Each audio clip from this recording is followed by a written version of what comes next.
Okay, so where to start? Let's start looking through the manual and work out the first steps. Pretty nice actually, because it's done, right? So look at this, optional accessories in the book as well. Okay, so this is actually already installed for me. It says to flip it upside down, remove the cable ties from the bearing mounts. Okay, so we'll take a look at those. Align the base plate. Well, I actually believe that that's done for me. No, okay, so I do have to remove these. Okay, that'll be why it drags so slow when I try to move it. Oh, this isn't going to take long, is it? Just, oop. He says, clip. Okay, scissors, where's my Leatherman when I, oh, look at that. Okay, so now, that's what I expect. A little bit more movement from it. Okay, so first of all, just clip the cable tie off. Okay, pretty good. Align the aluminium base plate center slot. Okay, remove the cable ties from the bearing. Align the aluminium base plate center slot with the blue axis lead. Yeah, okay, cool. Picture. Tighten the bolts. Okay, so basically in here, okay, it moves, but actually the axis isn't. So I need to basically align it right here and drop in a couple of M6 screws, I believe. Yeah, and tighten them. So very, very simple alignment. Okay, so previously I had to build this whole base with the other 3018, or with the 3018 my sweetie one. So, M6 bolts, pretty simple, it's here. Okay, you don't have to try and guess or work out what my M6 is. That's my M5, that's an M6. I'm hoping that's the correct, because there's only one set of M6, so yep. Pop that in there. And yep, there's two of those, so we're just going to drop them in. It says they're M6 16s, which is exactly what it says here. So I need two of those, them and an Allen key. And look at this, there is a section of just Allen keys.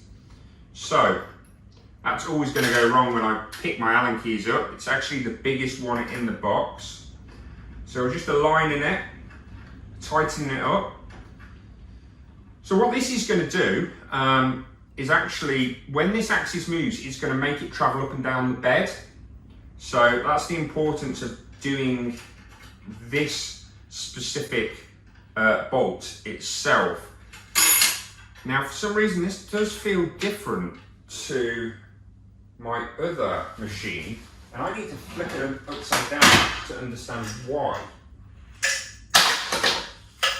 Ooh, I've literally dropped and smashed everything. Okay, so the difference is, it does feel different, and this is actually because the center is a lot sturdier. It's a wider bracket, so that's quite nice for helping it move up and down. Now I've covered myself in sawdust. That's okay. We'll just tighten these up a little bit.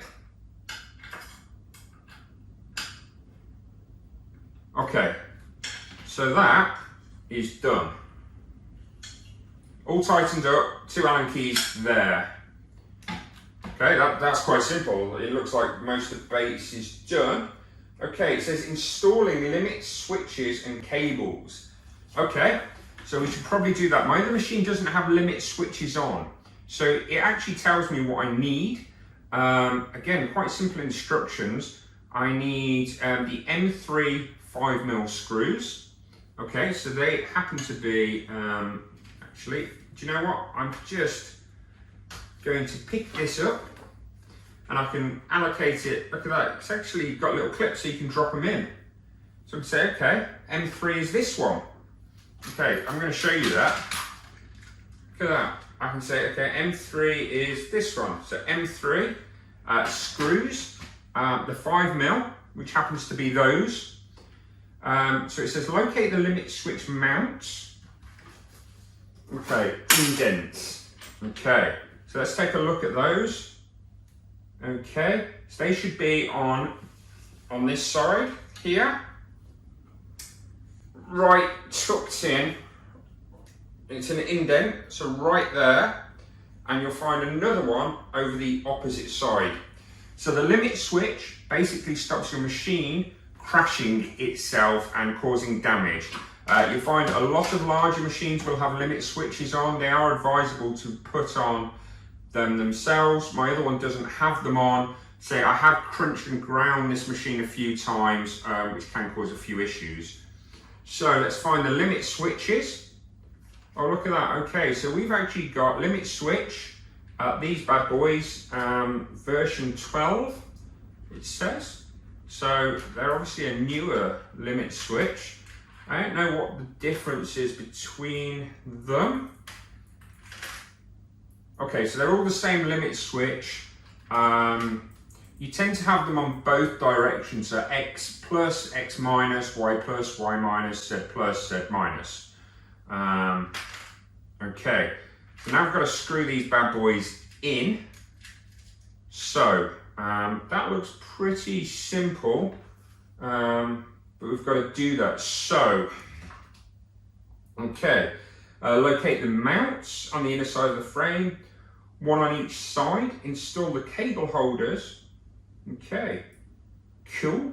So we have to install the cable holders, cable wire holders, in the pre-drill hole next to the limit switch.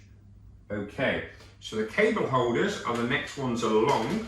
It does say on there, and they look like this. So I've got cable holders for these bad boys, and what I'm going to do is I'm going to take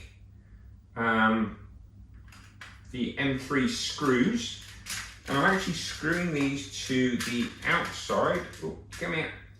Oh, big hands, tiny slots.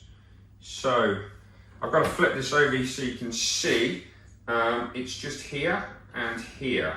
So we're just going to screw those in. I'm assuming it's this lovely grenade screwdriver that I'm calling it now, that we're just going to pop in. And I'm hoping I've got them the right way when they go in. Again, you know, the pictures are pretty clear themselves for this. So yeah, they look right. Okay.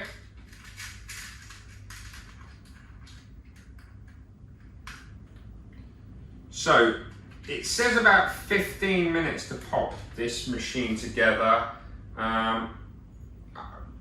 You know, let's see. It says 15 minutes. So it says about 15 minutes or so to pop this machine together. This has definitely got new stuff onto me that the other machine didn't have. Stuff to tidy things up a little bit, make it just a little bit nicer itself. One on each side shown below. Yep, cool. Okay, right, and then we flip these over, and you've got to put them on each side as well, these cables. That's the one thing that I didn't notice was you've got to put them on each side. Okay, so that's quite important. Okay, it is in the instructions. You do obviously have to read. Okay, so they're going to go in there, like that. Do you know, I'm loving the colour of this so far. It's a little bit brighter. Ooh, I'm going to do this on the table. It's a little bit brighter, a little bit friendlier. So I am liking these. I am liking these colours so far of the machine. I don't have a fancy case for this one as of yet though. The other one I'm using in a different case. I basically stripped out an old Roland CNC, which is just horrible and always was horrible, to be honest. Never really worked properly.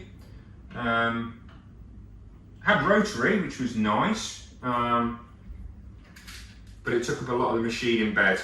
And it was about this sort of size. So this, the My Sweetie 3018 just dropped in quite nicely. I want something fancy for this because this looks quite nice. I'm thinking some sort of acrylic,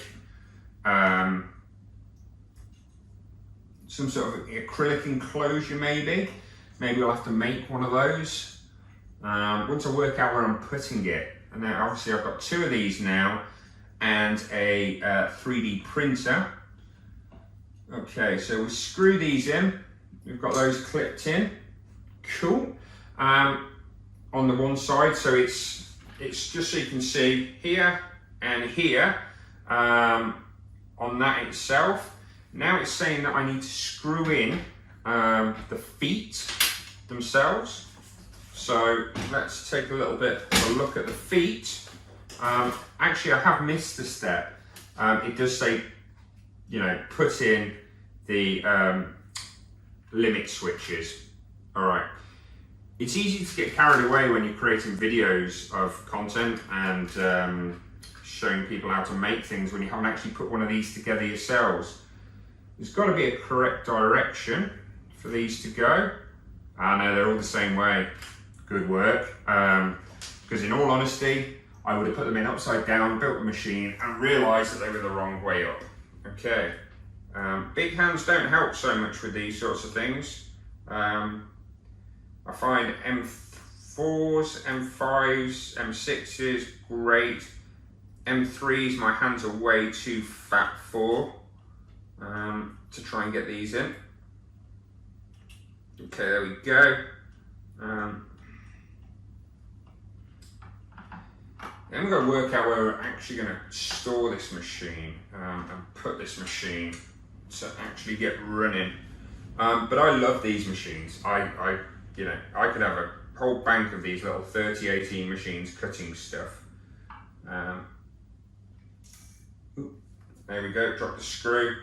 As I say, big hands. Probably going to skip through parts of this video rather than watching me actually put together this, or at least put links where you can skip it, because who wants to watch a guy screwing in limit switches into the machine? Hey, we may leave it in.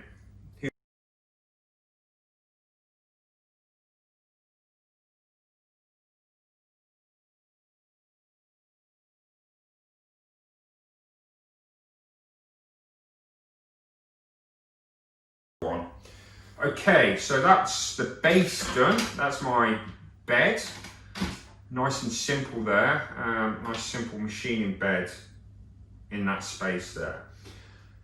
Okay, okay, let's take a look at the gantry itself. So I've got myself through to page 12. Quite a few pages in here. Again, you could whiz through this, in all honesty. But we're going to take a look at the gantry. So we'll move over to the gantry now.